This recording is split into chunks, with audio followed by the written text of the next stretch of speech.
Hey guys, this is Swishnator, back with more Starcraft. This video, I'm going to be showing you guys how I beat a Zerg player. Obviously I'm playing Protoss because I'm a main Protoss player. I'm going to be beating this Zerg player with only 4 units. Now, as you've seen in my previous videos, I've been playing a lot of DTs. Now lately DTs have been winning me a lot of games because I'm in Bronze League. Now apparently when you get into Silver League and Gold League, it doesn't really work that well. So later on in my other videos, I'm going to be showing you how to work with some second tier units and to make a composition. Those are in the other videos. Check those out on my channel. Alright, so here we go. Start harvesting with my probes. I'm going to speed it up a bit. And so what you want to do is you don't in this game I don't scout because he comes to me. And in many cases, the other player will come and scout, and you just have to set one probe on that other scout, and just wait for him to go back to his base, and you'll find his base. If he doesn't, you kill his scout, and that's fine. Just go find his base later. Okay, so you see I build a probe, and I usually build a probe at 9 supply. And then when I get to 12, I build my warp gate, and he comes with a scout now. And he's going to come to my base. First he scouts here, and he scouts with his 2 overlords, and then he's going to come to my base. Okay, so at this point, when my gateway is about halfway, I start building assimilators. Now the assimilators will help with the DTs because I have early harvesting on the assimilators. You're going to want to put 3 probes on each assimilator, because then you get a good amount of income, but you don't have too many probes that you're just wasting the probes. And at that point, you'll start harvesting, and then you'll have enough for the DTs and the stalkers later. But in this build, we're only going to do TTs because it's really quick.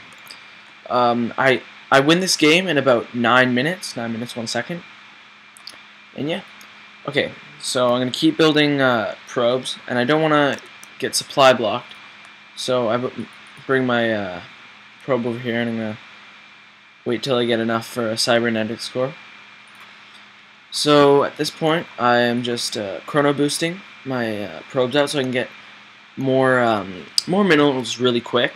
Now chrono boost, I don't really save up energy for chrono boost for warp gate. It kind of just comes. I find the energy regeneration on X is kind of fast, so it just comes. So at this point he brings his little drone over. And so I just get my probe and I just put him on him, and I just let that go. So he's gonna waste time controlling this guy and doing whatever. He doesn't see much in my base because I only have a gateway, and I'm just setting up a cybernetics core and putting another pylon down. So now I build my second gateway, and in this build you're gonna want to put 4 gateways because you're building 4 DTs, and you get those out pretty quick because I already have 376, 380. Vespine gas. So this will be pretty simple. And if this build doesn't work for you right away, then you can just build stalkers with your DTs. And stalkers with DTs is what we'll be talking about in other builds, and it's what I use usually in bronze. But I'll be showing you some tier 2 units and stuff. So here I follow his drone, and then I back away, and so does he. So a really good place where I put my pylon is right here, where it was just out of reach of all his view, and he doesn't end up finding it, which is pretty good. So I get my Twilight Council up at about 5 minutes, and I get my third gate up at about 5 minutes 20 seconds. So there's my Twilight Council, it's up, and now I'm going to put in my my little Dark Shrine. And then by the time that's ready, he'll have this built up, his second hatchery, and he doesn't do. He gets a couple Zerglings, but that's all he gets. He spends his time building drones and a second hatchery, and really not the best. So now I bring out my my chrono boost on my cybernetics core. So I have now 4 gateways. The 4th one's coming in, and so is the 3rd. And what you want to do is select all these and hotkey. So you just click I hockey them to 1 usually because I don't really hockey anything else. So my Dark Shrine's coming in. I have 530, 570 minerals. Now I have 540 Vespine. And by the time this comes in, we'll have just enough, or a good amount, so I can build some DTs. Now, my DTs will come in right when they move out, so that'll give me a bit of time. And they won't be able to see me because DTs are always cloaked permanently. So now I hotkey these, I make them into gateways. Hotkey 1. And now I build my DTs just as they end up going off in 3, 2, 1.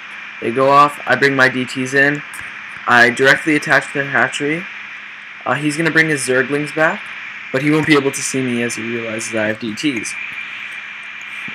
So yeah, so this is a pretty simple build, really effective on just cheesing, doing really quick attacks. And at 7 minutes 55 seconds, I take down his second hatchery, and he's building an overlord, but that's not really, or overseer, sorry. But that's not really going to help him because he doesn't have any units or any attacking units at this point. So now he's going to try and build a spine crawler, or sorry, spore crawler, and I attack his queen, and then I attack his hatchery. There's layer.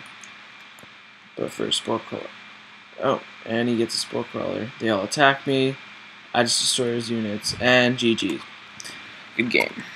And that's how you win a game with only 4 units. Pretty simple, pretty easy to follow. If you have any questions, inbox me. Subscribe. Thanks for watching. Keep playing StarCraft.